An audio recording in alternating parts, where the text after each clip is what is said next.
검은 하늘이 찢어질 듯 번개가 내리꽂혔다. 거친 파도가 절벽 아래 바위를 으스러뜨릴 기세로 몰아쳤지만 절벽 위에 세워진 호화로운 별장의 테라스는 딴 세상처럼 고요했다. 대한민국 굴지의 예술재단인 한문화재단의 후원 파티. 빗소리는 고급스러운 재즈 선율과 샴페인 잔이 부딪히는 소리에 묻혔다. 재단의 이사장이자 천재 피아니스트 한설이는 난간에 기대어 어두운 바다를 내려다보고 있었다. 그녀의 순백색 드레스는 화려했지만 그녀의 표정은 마치 장례식장에 온 사람처럼 창백했다. 언니, 여기서 뭐해? 주인공이 자리를 비우면 쓰나? 등 뒤에서 들려온 목소리. 이복 동생 최미주였다. 그녀는 붉은색 와인 잔 2개를 들고 다가왔다. 미주의 눈은 웃고 있었지만 그 입꼬리에는 기이한 뒤틀림이 서려 있었다. 그냥 머리가 좀 아파서. 그럴 만도 하지. 아버지 돌아가시고 재단 일에 공연까지 겹쳤잖아. 자, 이거 마시고 기운 좀 차려. 내가 특별히 준비한 빈티지 와인이야. 설이는 의심 없이 잔을 받아들었다. 미주는 평생을 그림자처럼 살았다. 설인이 빛이라면 미주는 어둠이었다. 설이는 그런 미주에게 늘 미안함을 가지고 있었기에 동생의 호의를 거절할 수 없었다. 와인이 목을 타고 넘어갔다. 쌉싸름한 맛 끝에 기묘한 단맛이 혀를 감았다. 고마워, 미주야. 고마울 거 없어. 이제 다 편해질 테니까. 1분도 채 지나지 않아 반응이 왔다. 손끝이 저려오더니 다리에 힘이 풀렸다. 시야가 급격히 흐려지며 눈앞의 바다가 둘로 셋으로 갈라져 보였다. 설인이 비틀거리며 난간을 붙잡았다.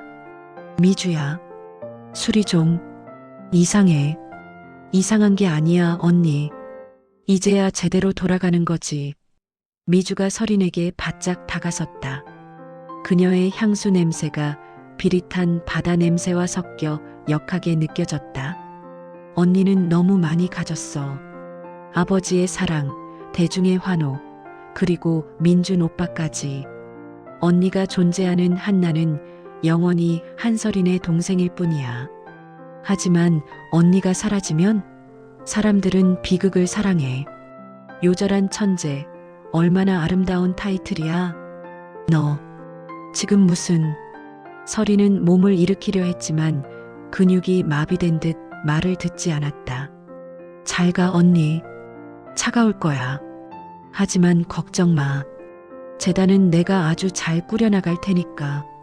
미주의 손이 설인의 어깨를 밀었다. 저항할 힘조차 없었다. 설인의 몸이 허공으로 기울어졌다. 찰나의 순간 번개가 치며 미주의 광기 어린 미소를 비췄다. 그것이 설인이 기억하는 세상의 마지막 모습이었다. 풍덩. 차가운 충격과 함께 세상이 뒤집혔다. 짠물이 코와 입으로 들이닥쳤다. 수심 깊은 곳으로 가라앉으며 설인은 생각했다. 차라리 잘 됐다고. 거짓으로 점철된 삶, 믿었던 혈육의 배신. 이 차가운 심연이 오히려 지상의 어떤 곳보다 따뜻할지도 모른다고. 의식이 검게 물들어갔다. 그때였다. 심연의 어둠 속을 가르고 누군가 돌고래처럼 쇄도에 들어왔다. 강력한 팔이 설인의 허리를 감아챘다. 죽음을 향해 가라앉던 그녀의 몸이 거친 힘에 의해 수면 위로 끌려 올라갔다. 콜록, 콜록. 폐가 찢어질 듯한 고통과 함께 설인은 물을 토해냈다. 비린 바닷물 냄새와 섞여 들어오는 것은 낡은 나무 냄새, 그리고 은은한 쑥 타는 냄새였다. 정신이 듭니까? 낮고 묵직한, 마치 동굴 깊은 곳에서 울리는 듯한 남자의 목소리였다. 설이는 눈을 뜨려 했지만 눈앞이 뿌옇기만 했다. 약물 중독과 쇼크로 인한 일시적 시력 저하였다. 여기가 어디죠? 당신은 말하지 마요. 체온부터 올려야 합니다. 남자는 서린에게 따뜻한 차가 담긴 컵을 쥐어주었다. 투박하고 거친 손이었지만 그 온기만큼은 뜨거웠다. 여기는 육지에서 30km 떨어진 무인도에 가까운 섬입니다. 폐쇄된 등대를 관리하며 살고 있는 차무혁이라고 합니다. 차무혁? 그는 전직 해군 해난구조대 SSU의 전설적인 팀장이었다. 3년 전 작전 중 부하 대원들을 구하지 못했다는 죄책감에 스스로 세상과 단절하고 이 거친 섬으로 들어온 남자였다. 폭풍우가 치는 밤이면 습관처럼 바다를 살피던 그의 눈에 절벽에서 떨어지는 하얀 형체가 들어왔던 것이다. 병원에 가야 해요. 서린이 쉰 목소리로 중얼거렸다. 하지만 곧바로 미주의 섬뜩한 미소가 떠올랐다. 아니, 안 돼요. 병원은 안 돼요. 서린이 발작하듯 소리치며 컵을 떨어뜨렸다. 뜨거운 차가 바닥에 쏟아졌다. 그들이 알면 날 죽일 거예요.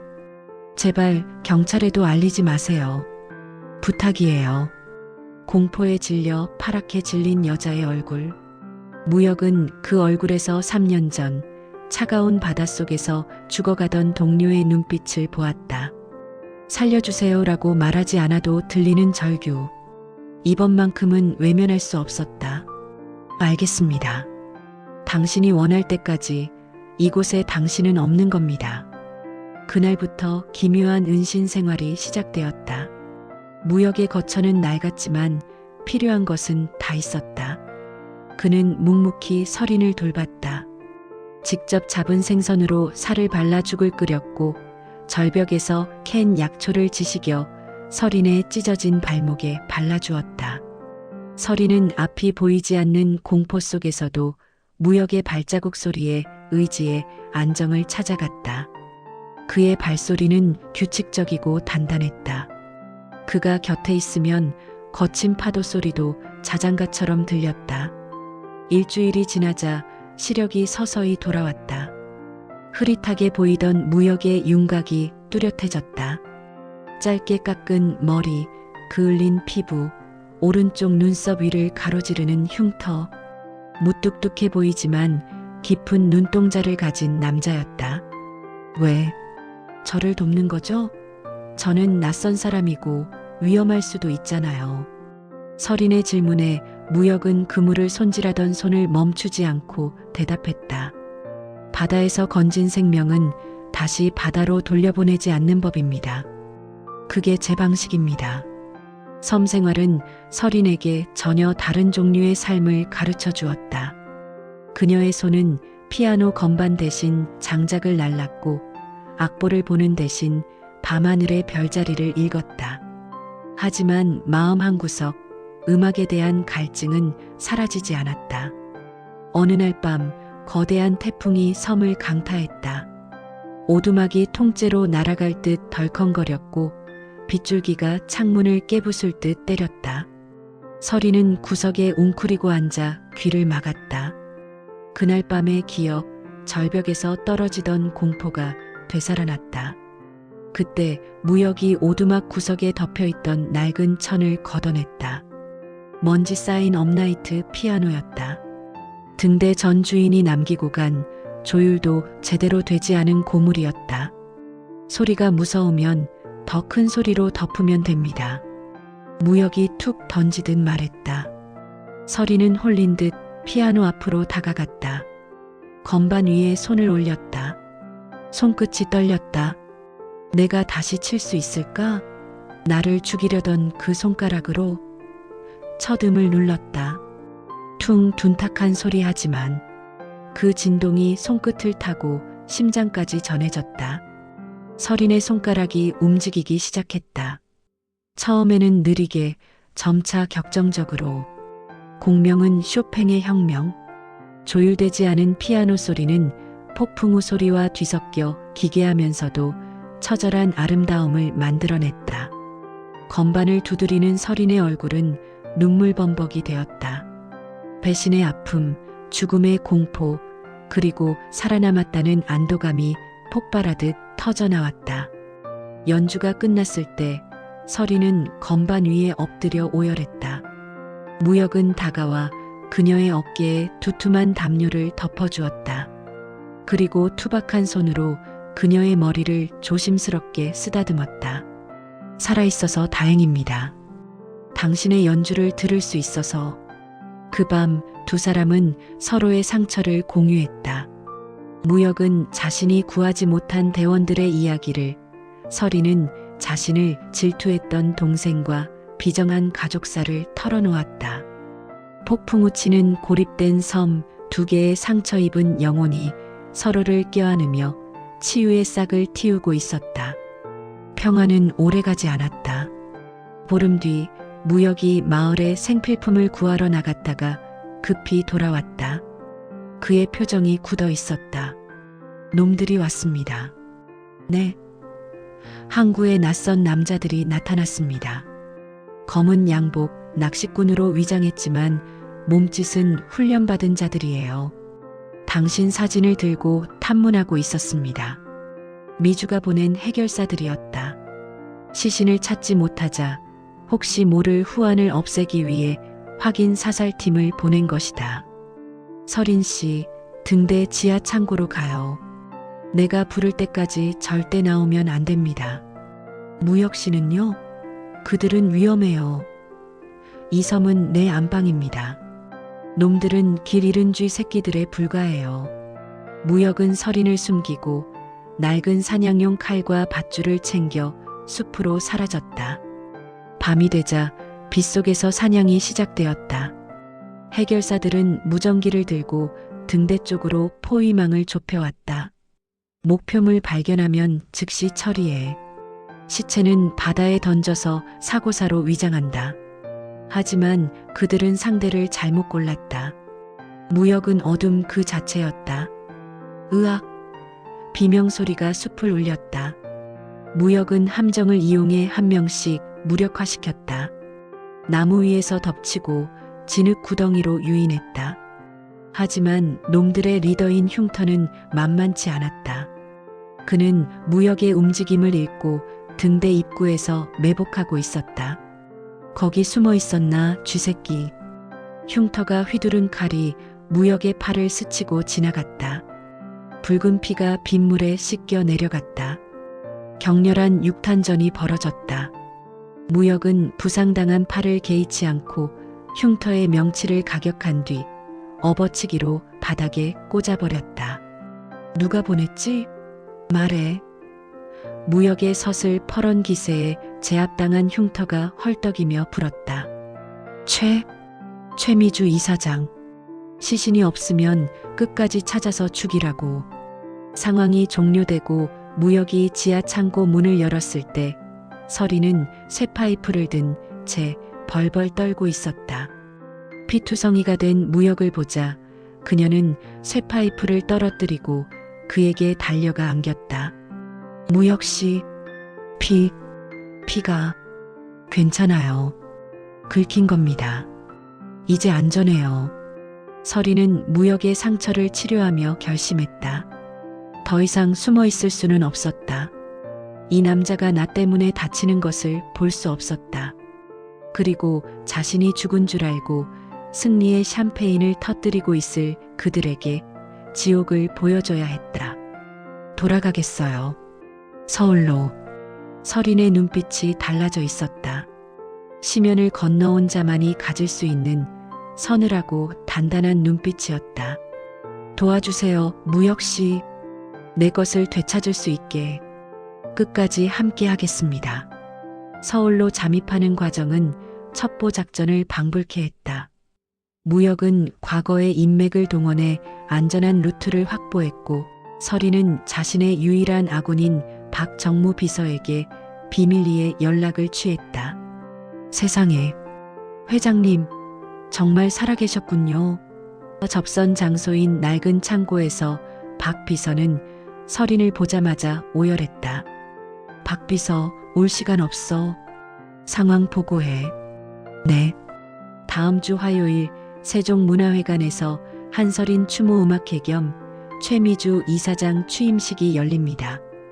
그 자리에서 재단의 모든 권한을 공식적으로 승계할 예정입니다. 취임식이라 내 장례식에서 대관식을 치르시겠다? 설인이 차갑게 웃었다. 증거는요? 미주가 절 밀었다는 증거가 없으면 역공당할 거예요. 그때 무역이 품에서 작은 USB를 꺼냈다. 여기 있습니다.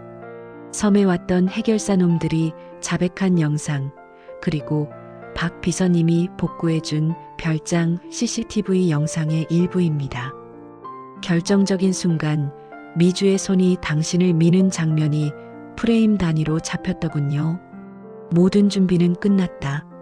설이는 거울을 보며 길었던 머리카락을 단발로 자르고 짙은 화장으로 얼굴을 가렸다. 그리고 휠체어에 앉아 무릎 담요로 다리를 덮었다. 완벽한 위장이었다. 디데이, 세종문화회관. 폭우가 쏟아지던 그날 밤처럼 서울에는 장대비가 내리고 있었다. 검은색 리무진과 조문객들의 행렬이 이어졌다. 최미주는 상복을 가장한 우아한 블랙 드레스를 입고 손님들을 맞이하고 있었다. 그녀의 얼굴에는 슬픔 대신 승리감에 도취된 홍조가 감돌았다. 공연장 안은 엄숙했다. 무대 중앙에는 설인의 영정이 국화꽃 속에 파묻혀 있었다. 사회자가 마이크를 잡았다. 지금부터 고인 한설인님의 추모식 및 신임 이사장 취임식을 시작하겠습니다. 최미주가 단상에 올랐다. 그녀는 눈물을 훔치는 척하며 연설을 시작했다. 사랑하는 언니를 보내고 저는 언니의 유지를 받들어 이 재단을 이끌어가려 합니다. 언니는 비록 우리 곁을 떠났지만 그녀의 음악은 그 순간 공연장의 모든 조명이 나갔다. 뭐야? 정전이야? 어떻게 된 거야? 객석이 술렁거렸다. 어둠 속에서 웅장하고 무거운 피아노 선율이 울려 퍼지기 시작했다. 쾅쾅쾅 라흐마니노프 피아노 협주곡 이번에 도입부. 그 압도적인 탁건은 오직 한 사람만이 낼 수 있는 소리였다. 마치 지옥의 문을 두드리는 듯한 묵직하고 비장한 화음. 무대 중앙 핀 조명 하나가 켜졌다. 그곳에는 영정을 치워버리고 놓인 그랜드 피아노가 있었고 검은 드레스를 입은 여인이 앉아 있었다. 그녀의 손가락은 폭풍처럼 건반 위를 달리고 있었다. 저건 최미주의 얼굴이 사색이 되었다. 그녀는 뒷걸음질 치다 단상에서 넘어질 뻔했다. 연주는 계속되었다. 설이는 온몸으로 연주했다. 섬에서의 고통, 무역과의 만남, 그리고 복수의 의지까지 모든 감정을 쏟아부었다. 관객들은 숨조차 쉬지 못하고 그 압도적인 광경을 지켜보았다. 죽음에서 돌아온 여제가 들려주는 선율은 소름 끼치도록 아름다웠다. 연주가 절정에 다다를 무렵 무대 뒤 대형 스크린이 켜졌다. 준비된 영상이 재생되었다. 언니는 너무 많이 가졌어. 사라져줘야겠어. 별장 CCTV 속 미주의 목소리. 최미주 이사장이 시켰습니다. 시신을 찾아서 없애라고요. 피투성이가 된 해결사의 자백. 음악과 영상이 하나 되어 거대한 파도처럼 미주를 덮쳤다. 객석 여기저기서 비명과 탄식이 터져나왔다. 기자들의 카메라 플래시가 기관총처럼 터지기 시작했다. 마지막 화음을 끝으로 설인이 천천히 고개를 들었다. 땀과 눈물로 젖은 얼굴이 스크린에 클로즈업 되었다. 나를 위한 추모곡은 아직 이릅니다. 설인의 목소리가 마이크를 타고 장내에 울려 퍼졌다. 정적? 그리고 폭발적인 함성이 터졌다. 말도 안 돼. 이건 조작이야. 저 여자는 가짜라고. 미주가 악을 쓰며 무대 위로 뛰어들려 했다. 하지만 미리 대기하고 있던 경찰들이 들이닥쳤다. 최미주 씨, 한설인 씨 살인 미수 및 청부살인 교사 혐의로 체포합니다. 수갑이 채워지는 순간에도 미주는 서린을 노려보며 저주를 퍼부었다. 내가 죽었어야 했어. 왜 살아 돌아와서. 서린은 피아노 앞에 서서 끌려나가는 미주를 내려다보았다. 미주야. 어둠은 결코 빛을 이길 수 없어. 그게 내가 놓친 진실이야. 혼란스러웠던 밤이 지나고 서린은 대기실에 홀로 앉아 있었다. 밖은 여전히 수많은 취재진으로 인산인해를 이루고 있었다. 재단 이사진들이 몰려와 고개를 숙이고 사죄했다. 회장님, 저희는 정말 몰랐습니다. 면목 없습니다. 서린은 지친 표정으로 손을 저었다. 나중에 이야기하죠. 지금은 좀 쉬고 싶어요. 모두가 나가고 대기실 문이 조용히 열렸다. 무역이었다. 그는 깔끔한 정장 차림이 낯선지 넥타이를 만지작거리고 있었다. 끝났습니까? 네. 다 끝났네요. 꿈만 같아요. 서린이 힘없이 웃었다. 긴장이 풀리자 다리에 힘이 풀려 주저앉으려 했다. 무역이 재빨리 다가와 그녀를 부축했다. 고생했습니다. 정말 훌륭한 연주였습니다. 무역 씨 덕분이에요. 당신이 없었다면 전 아직도 차가운 바닷속에 있었겠죠. 서린은 무역의 가슴에 얼굴을 묻었다. 그의 심장 소리가 들렸다. 섬에서 들었던 파도 소리보다 더 안정을 주던 그 소리였다. 이제 어떻게 하실 겁니까? 재단으로 돌아가시나요? 무역의 질문에 서린은 고개를 저었다. 재단 일은 박 비서와 전문 경영인에게 맡길 거예요. 저는 제가 진짜로 있고 싶은 곳으로 가고 싶어요. 그게 어딥니까? 서린이 고개를 들어 무역의 눈을 바라보았다. 생선죽이 맛있고 낡은 피아노가 있고 세상에서 가장 든든한 등대지기가 있는 곳이요. 1년 후 섬은 많이 변해 있었다. 등대 아래 흉물스럽게 방치되었던 공터는 작은 야외 공연장으로 탈바꿈했다. 서린이 사비를 털어 만든 등대 음악학교였다. 육지에서 상처받은 아이들, 갈 곳 없는 음악가들이 이곳에 와서 쉬고 연주했다. 화창한 봄날 오후 작은 음악회가 열렸다. 관객은 마을 주민들과 갈매기들이 전부였다. 서린은 그랜드 피아노 앞에 앉았고 그 옆에는 첼로를 든 무역이 앉아 있었다. 무역은 서린의 끈질긴 설득 끝에 어릴 적 그만두었던 첼로를 다시 잡았다. 준비됐나요, 파트너? 서린이 윙크를 보냈다. 언제든지. 무역이 쑥스러운 듯 웃으며 활을 잡았다. 두 사람이 연주하기 시작한 곡은 서린이 작곡한 폭풍의 끝. 피아노의 맑고 영롱한 선율 위로 첼로의 묵직하고 따뜻한 저음이 감싸 안듯 흘러나왔다.